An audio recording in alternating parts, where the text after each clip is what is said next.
start things off, I separated the dimensions of the positions, and I animated the Y position of the circle. On the triangle layer, Alt-click and press the Y position stopwatch. Type in P equals. Use the expression pick whip to grab the Y position of the circle. Type in p.valueAtTime. Time minus 0.5.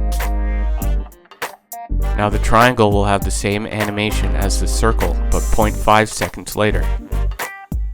Copy and paste the expression onto the square's Y position. Change 0.5 to 1. Now the square will have the same animation, but a second later. Now any changes you make to the Y position on the circle will carry over to the other shapes.